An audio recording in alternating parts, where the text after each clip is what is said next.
Hi everybody, I'm Celeste. I'm a Nationally Certified Interventionist tonight, and as promised tonight I wanted to talk a little bit about the increase in opioid deaths that we've had in BC since the beginning of the pandemic. And this is a topic that maybe a lot of people haven't heard about just because of everything that's been going on with COVID. And in BC, between 2018 and 2019, there was actually a 13% reduction in opioid deaths in BC.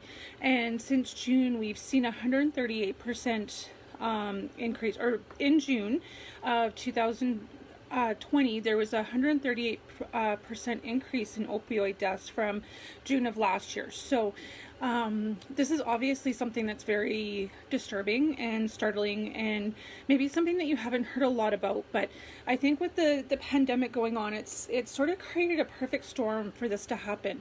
And the BC government and the federal government had started to put in some more policies to start to help reduce some of these deaths. And it's still by far a less than perfect system, but there was some progress and some momentum happening there. But I think just with the pandemic, a lot of things have happened since then that have really drawn attention away from the epidemic of opioid use, especially with fentanyl.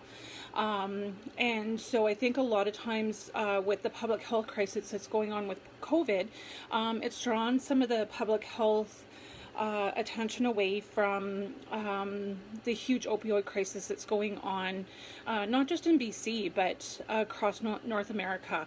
And I'm sure, as many of you know, fentanyl can be a very, very scary drug. So, and I think there's been a lot of attention detracted from that with the COVID crisis and what's going on in public health right now. So I think that's one of the big things that's contributing to this, along with some of the social distancing and a lot of drug users in general, or homeless people, or things that are people that are living in that lifestyle are just having a hard time getting access to the resources that they would normally go to, whether that be mental health units, substance use units, safe injection sites, safe places to go where they can actually use in a safe environment, because opiates are a very dangerous drug to use alone, because of, especially with some of the fentanyl laced drugs right now, and them being so toxic that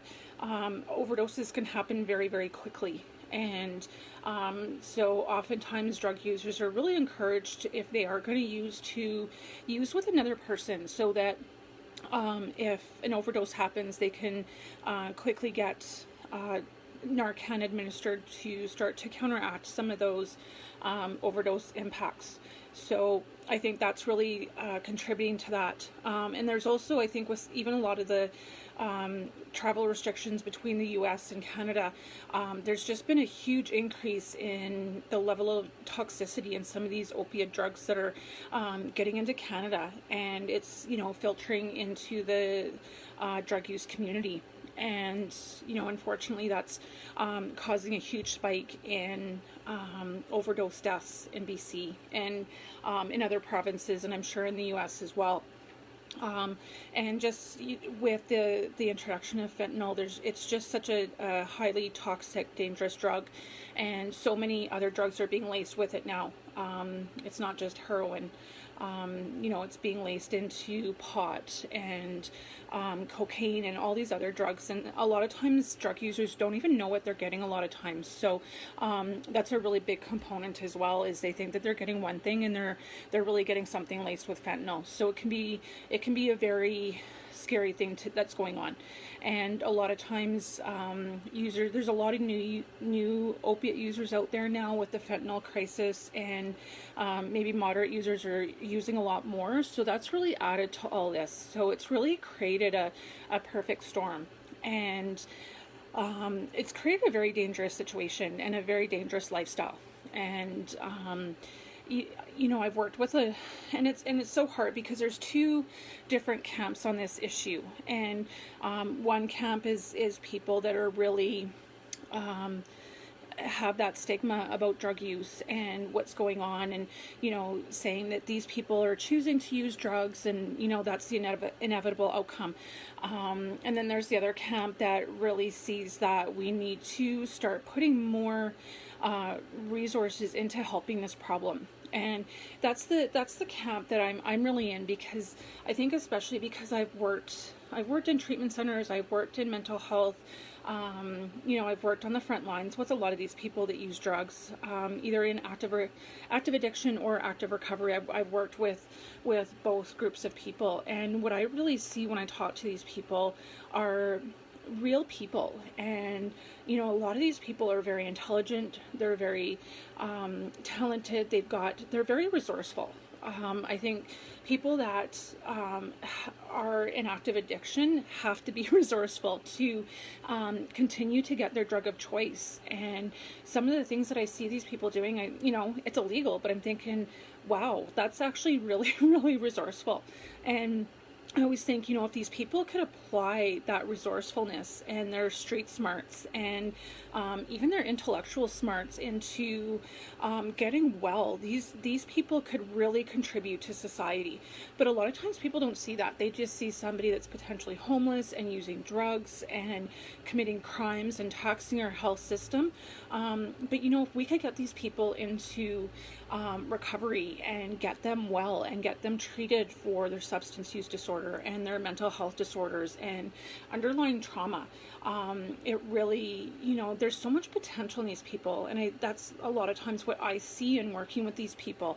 I've worked with people that are homeless, and I think, God, you have so much potential. And a lot of people think they're wasting their lives, and yeah, I agree, they're wasting their lives with drug use if they could just apply their potential and their smarts and their resourcefulness and their resilience to real life. They could be so successful. And so I just see it as being a really unfortunate situation, and especially seeing such a drastic increase since the start of COVID, with all the underlying deaths that are going on with the concurrent fentanyl crisis and the opiate crisis. And people say, well, what's the answer? And I've always been a big proponent of safe injection sites, and there's a really good model in East Hastings in Vancouver, and it was started by Dr. Gabor Mate. And anybody that's interested in getting more information on this, he has a really, really good book. It's called In the Realm of Hungry Ghosts, and he's actually a medical doctor and who struggled with addiction himself, and he started up this safe injection site, and it's really a forum and a catalyst to get these people in off the streets, start to get them health care, give them a safe place to go, especially with regards to what I was saying about so many people using opiates by themselves and dying from preventable overdoses. So that's really where taking that harm reduction approach is really effective, because it gives people a safe place to use. It gives them access to medical care to keep them alive until they can hopefully find that hope to get sober, to get clean and sober and get well.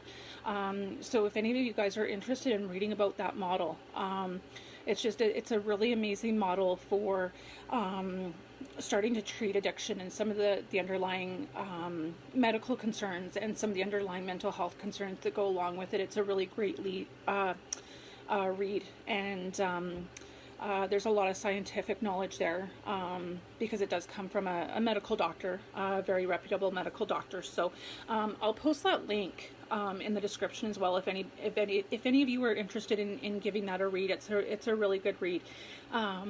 Yeah, and I just just in seeing what's going on and working with homeless people in active addiction and working with people in treatment centers, it's just been really eye-opening to see the people behind the statistics, right? It's one thing to say that, from June of 2019 to June of 2020, there's been a 138% increase in overdose deaths.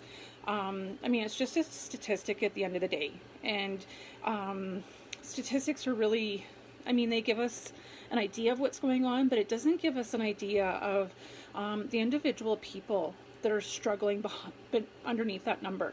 And, you know, that loss of potential, and that, you know, time spent in addiction and not fulfilling their potential. So and you know, I really hope that you guys will put your comments into the comment section, and your experiences and what you're seeing out there with the opioid crisis, especially now in light of COVID and what's going on. So I hope you guys will share your personal experiences, because I think, you know, like I was saying, the statistics don't give you a view into the souls of the people that are struggling with addiction. So I hope you guys will feel comfortable in sharing your experiences.